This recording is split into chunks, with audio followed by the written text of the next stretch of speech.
Welcome to today's conversation, Hydrate for Health. I'm Coach Brian, and I've been a health coach, nutrition, lifestyle, fitness for the last, it's been 20 years now. An exercise nutrition degree from there, as a personal trainer for many years. I've owned 2 gyms. I've been working independently with individuals the last 10 years, last decade, talking with people about their everyday lifestyle, what's happening, how their body's going, how everything is happening to get them results, weight loss, digestion help, the list goes on, improve performance. And today we're going to talk about hydrating for health, why it's important. Obviously, we always hear this tagline, we're 70% water anyways. It's important to have water, important to hydrate yourself. And definitely, let's jump in. Today we've got contents, the agenda, hydration science, dehydration 101, H2O, and then last up is special situations. So, hydration science, into the action. Our bodies are composed of 67% water. You think of the synovial fluid, the water that's in your muscles. Think of your muscles even as filet mignon rather than beef jerky. That's a dehydrated muscle that will cause you pain and stiffness and tightness and restricted range of motion and all that. Really a challenge. Now, water carries vitamins, minerals, nutrients throughout the body. It also flushes down toxins, waste products through obviously sweating and urine and peeing. Even through your stool, there's liquid and hydration that goes out that way. If you're not hydrated enough, plumbing gets a little bit too slow for most people, backs up and causes a lot of challenge there. Human can survive weeks without food, but only days without water. I like this analogy as well. Water to the body is like oil to a car. What happens when that car engine is 50% full, like 2.5 quarts of oil? There is a lot of friction, a lot of challenge, a lot of friction, a lot of stress on that car working and functioning properly. So what does that mean? We need to have all of the oil that we can in the body to get it to move and function and do the things we need it to. Daily fluid balance. Well, we've got water gain at rest. This is your fluid intake. About 60% of that is taken up through actually drinking water. I've got some bubbled water here. I personally drink easily 100 to 120 ounces of water a day to stay hydrated. I do pee a lot. It's just part of the game here. Food. If your food's wet, then you'll get 30% or so of your fluid intake through food, which is great. And that's what we want. We want to have wet food. Think of vegetables, fruits as the easiest observation there, and maybe dry food being more like bread or something. And then metabolic water production, your body will just produce water that way. Water loss at rest. So if we're just sitting around, this is losing water through our skin and respiration, how we breathe. Has a lot of actual water loss, and that's how we burn fat as well, through our breath, respiration. It expedites out through our breath. We have sweat loss, of course, just sitting. Today it's 15 degrees out. There's not a lot of sweating going on. I don't have a lot of water loss going out that way. Through my respiration, right? You go, and then the mirror fogs up or the window and you breathe heavy there. That's the water coming out of you. Urine, obviously a big one. And then again, we mentioned fecal matter going poop. loses some of the water as well. Water loss during exercise. Sweating, insatiable water loss.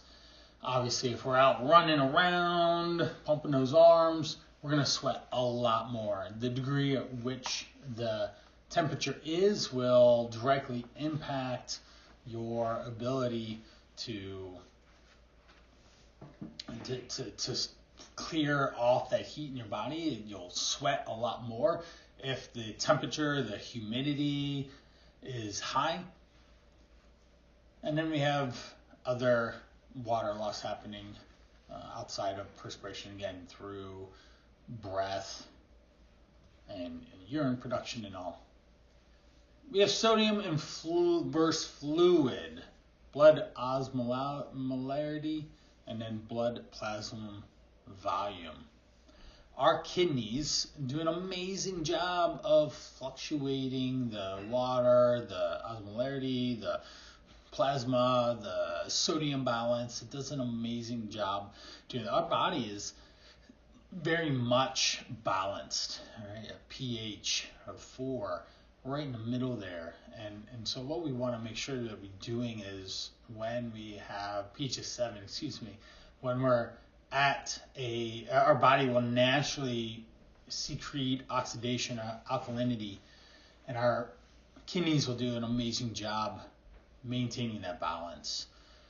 Obviously, it's a delicate equilibrium, but it can be disrupted by just not drinking enough.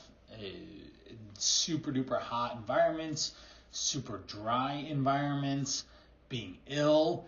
If you have the stomach flu and things are kind of going out you a little bit, that causes a challenge.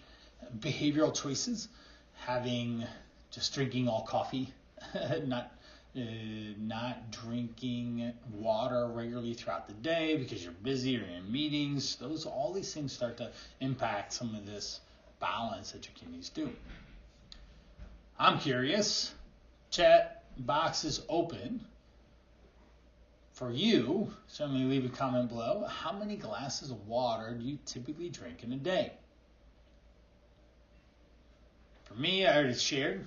I have a 40-ounce container. It's upstairs, actually, not down here, but this is 14 ounces of water here, of seltzered water. It's like a soda stream deal.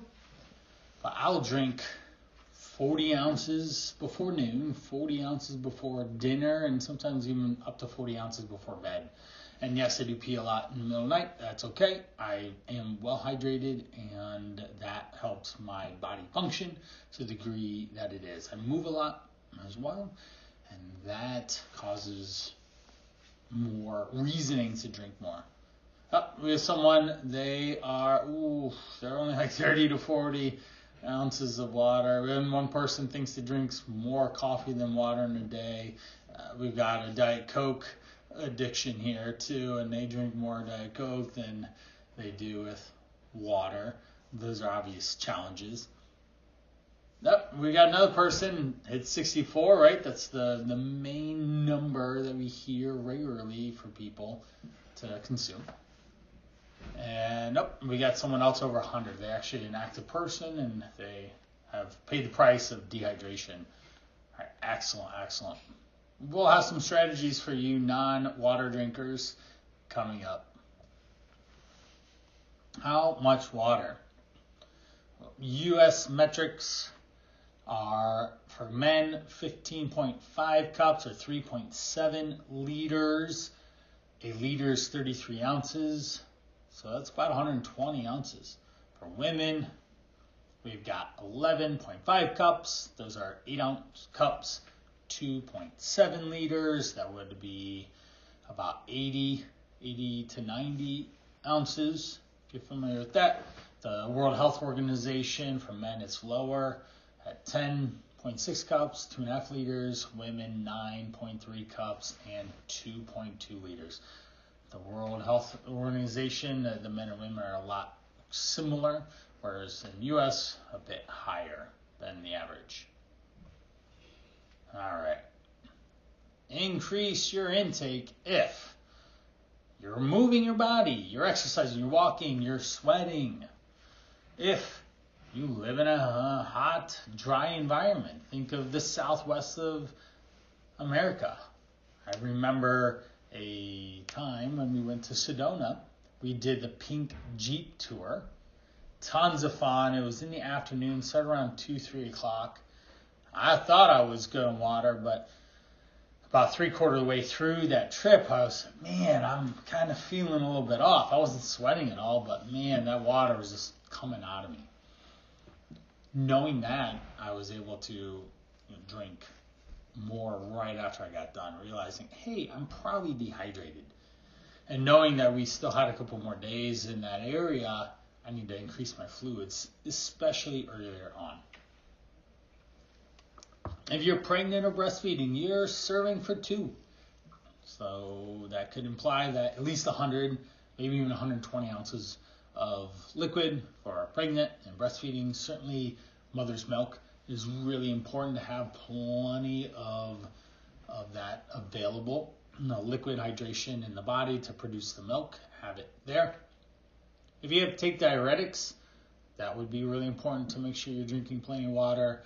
If you have certain health conditions, diabetes, heart, stroke, disease, cystic fibrosis, even any type of a chronic kidney disease, all would be important. Dehydration 101. Next up, 75% of Americans are chronically dehydrated. That's really bad. It's like your SpongeBob walking around the Sahara Desert. That's not a good idea. Oftentimes people eat food rather than drink water. They mistake thirst for hunger. It's really important to know that. If your pee's clear, then we're definitely staying hydrated. If you haven't seen clear pee in a while, it's generally free to drink water anywhere, and you'd want to get more. Globally, 2 billion people don't have access to clean water. That's a staggering amount of people that have to deal with poor water situations and what that does to their bodies and their overall health. 1 in 5 illnesses can be prevented by adequate hydration. You're keeping your body's immune system up, open, available to allow for it to do the processes it needs, transport the things it needs to get you to stay healthy. Let's chat again. How can you tell if you're dehydrated? Certainly, pee is the first one. Maybe dry hands, dry lips. Those are second ones. Your nose is really dry. That's an easy one there. Maybe you're backed up and things aren't processing as much. How do you feel when you do get dehydrated? Has anyone on our call today gotten dehydrated before? It's not good. I've only one time. I ended up having a stomach flu. Things were kind of going out both ways. We'll leave it at that. But I didn't realize what was happening at 9 p.m. and then all night long until about 5 a.m. Finally, I was making my way down. Like, why am I getting tunnel vision going down the stairs? Well, that's because I was very dehydrated. I ended up timbering, falling down at that. I had to call my then girlfriend, now wife at the time. Hey, I kind of need your help here. Could you help me, please? Come on over. It's like 5 in the morning. And my grandma wakes up. I lived with my grandma at the time. This was during college.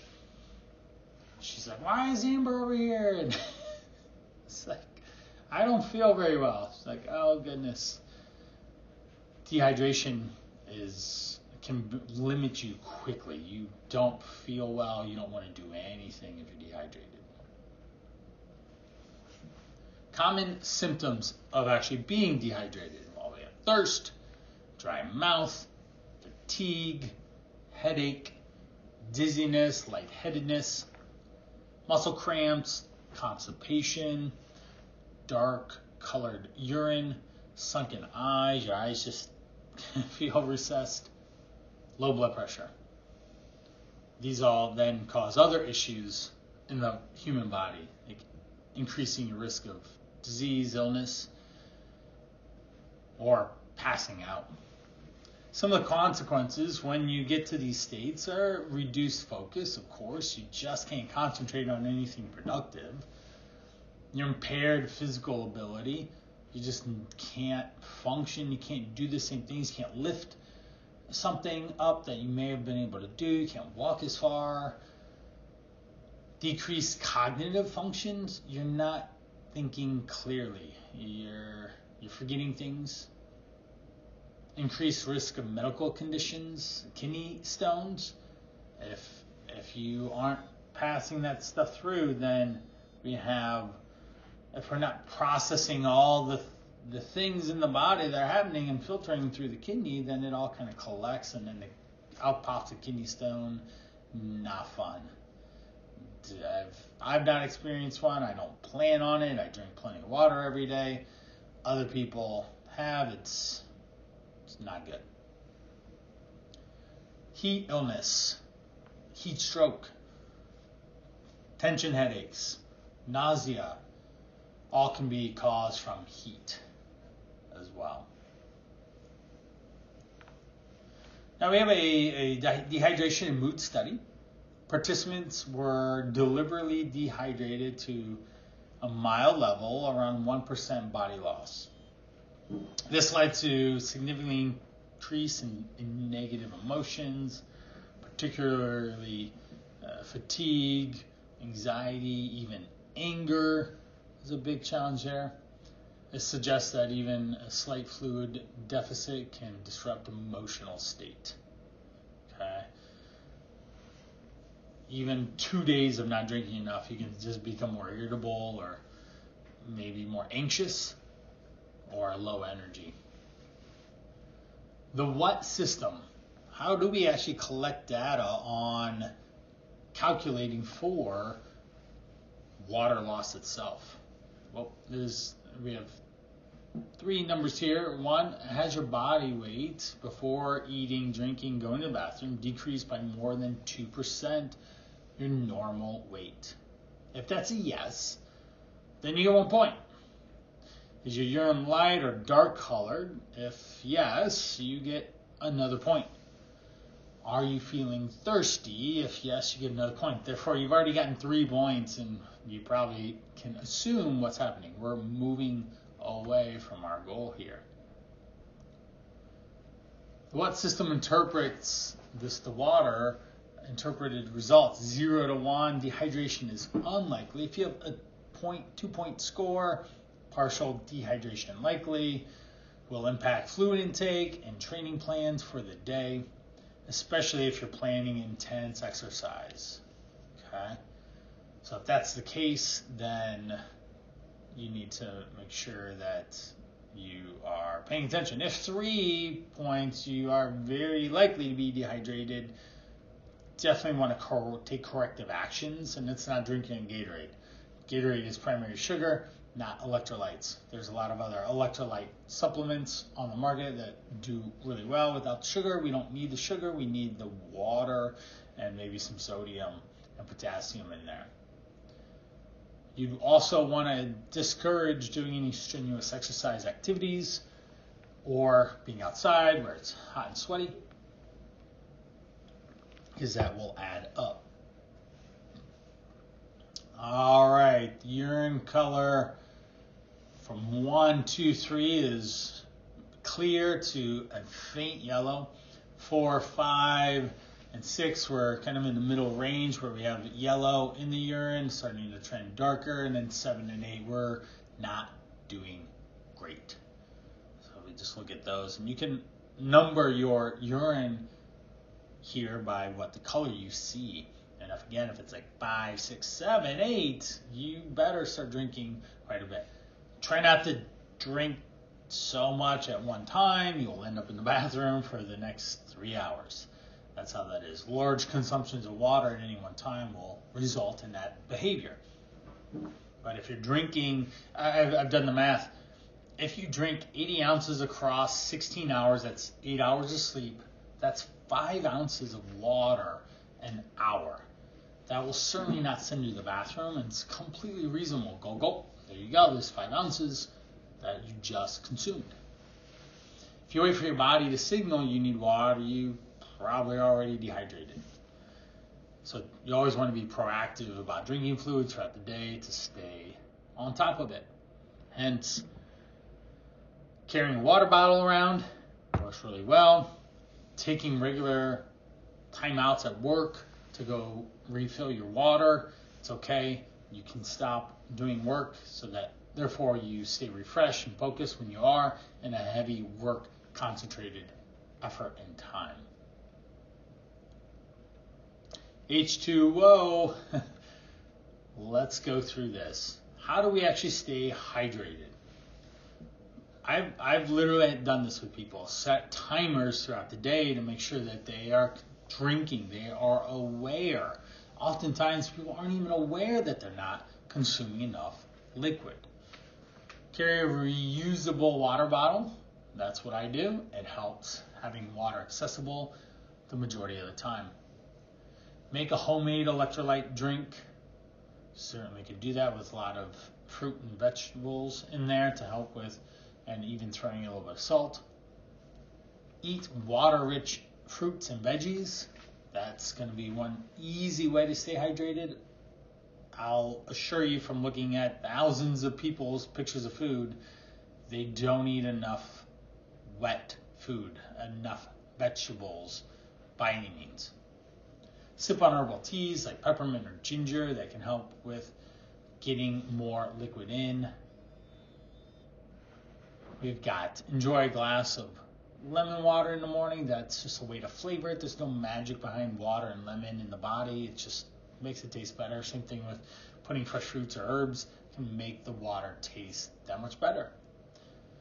Freeze leftover fruit chunks in ice cube trays. That could be an enjoyable snack to munch on as well. Here's your DIY electrolyte booster. You can take a picture of this, listen and scribble this down. We've got 1 cup coconut water, 1 cup water, a pinch of Himalayan salt. You don't need to do a lot. You just pinch sea salt into that. That'll give you sodium. A splash of fruit juice. We don't want to do too much, but that'll help to definitely increase the flavor. We've got a tablespoon of honey, maple syrup, and a fresh squeeze of lemon or lime for extra flavor. In this situation, lime probably would taste a little bit better than lemon, but also that depend on the vegetables that you might put in here. You certainly, instead of the fruit juice, you just blend up fruit. That would be even healthier in a way.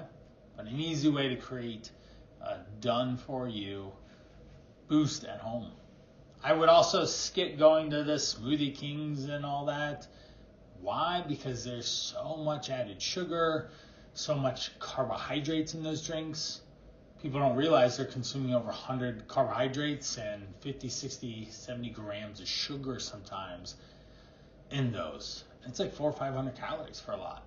Not a good idea.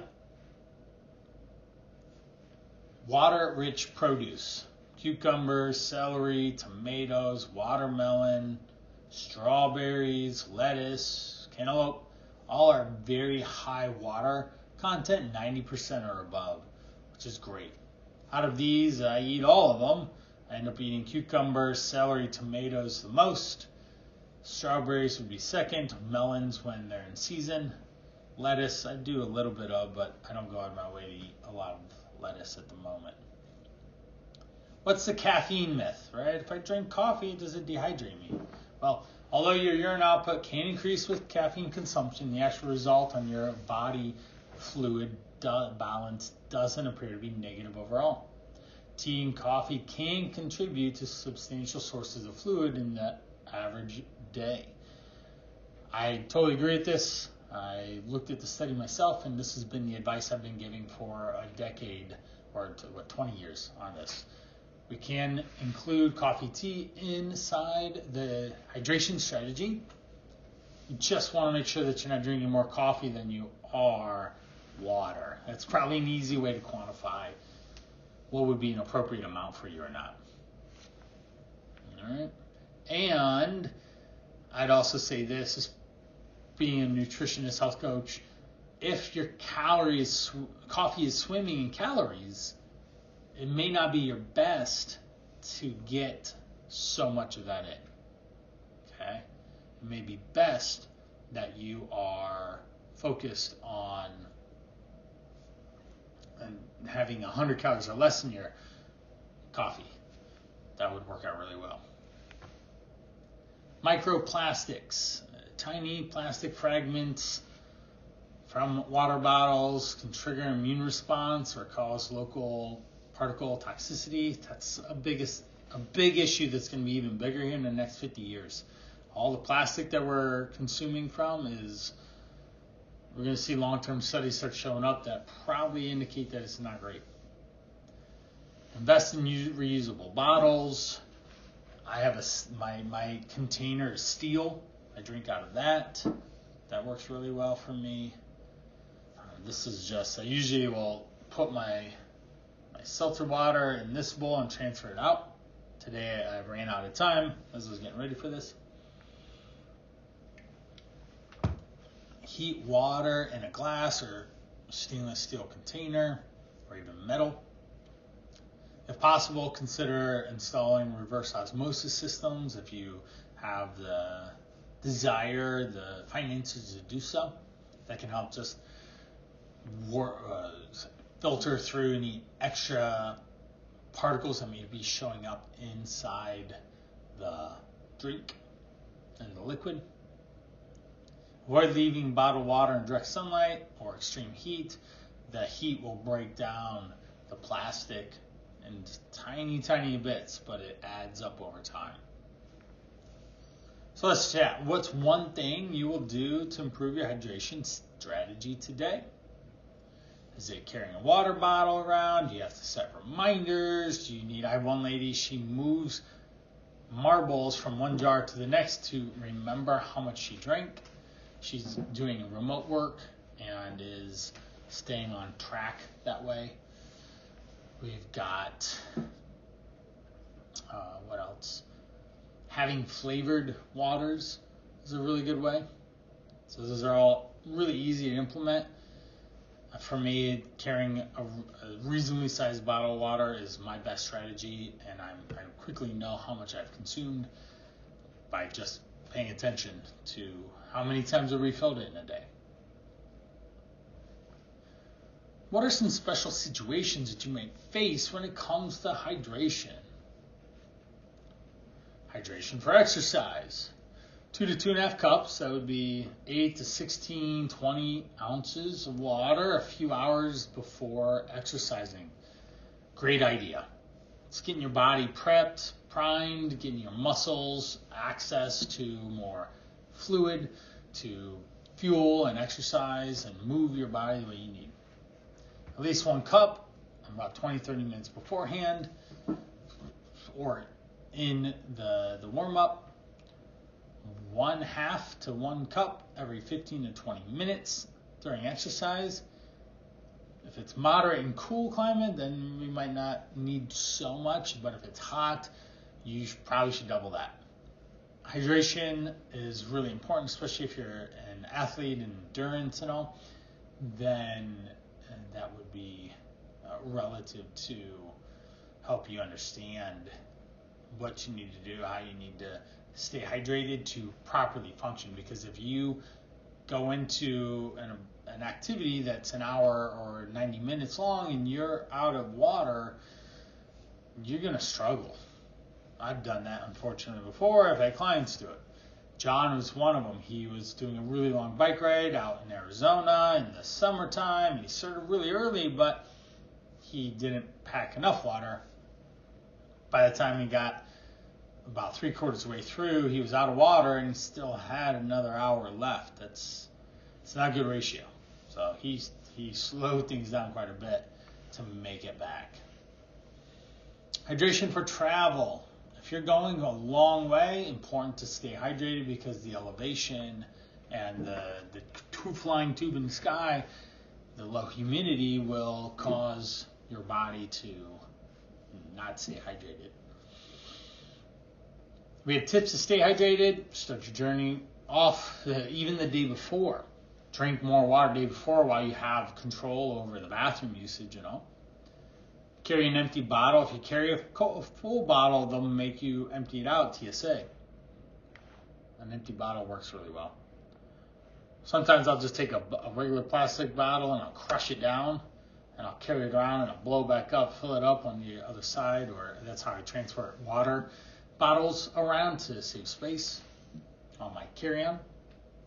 Avoiding alcohol, that certainly isn't going to help. It'll help dehydrate you faster and make you feel the impacts quite a bit more.